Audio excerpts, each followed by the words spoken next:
Mars, lumakas pa, rapid intensification posibleng maganap. Update, lumakas pa sa 75 km per hour ang lakas ng hangin ni TS Marcef, Yinxing, habang kumikilos palapit sa Luzon, at kasalukuyan nasa silangan ito ng Borongan, Eastern Samar.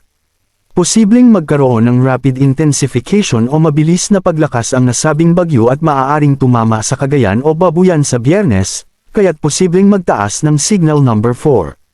Bukas na inaasahang magtataas ng Signal Number 1 sa Hilagang Luzon. Mag-ingat po tayo, maliit man ang sirkulasyon ni Bagyong Mars pero ito'y lubhang delikado ayon sa mga dalubhasa dahil mabilis itong lumakas at mabilis din hamina.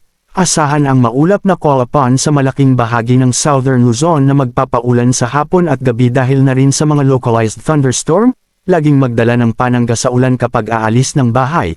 Asahan din na magiging masungit ang lagay ng panahon sa parteng northern dahil sa pagpasok ng Bagyong Mars na may international name na Yinxing. Samantala magiging maaalon naman sa lugar kung saan dadaan ang Bagyong Mars kaya pinapayuhan ang mga mangingisda na huwag munang pumalaot.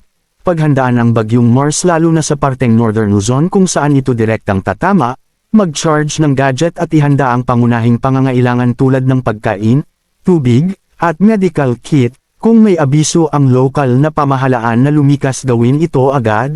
Huwag hayaang iwan ang mga alagang hayop na nakatali, maging handa at alerto manatiling nakatutok sa weather balita para sa bago pang update. Thank you for watching and be safe.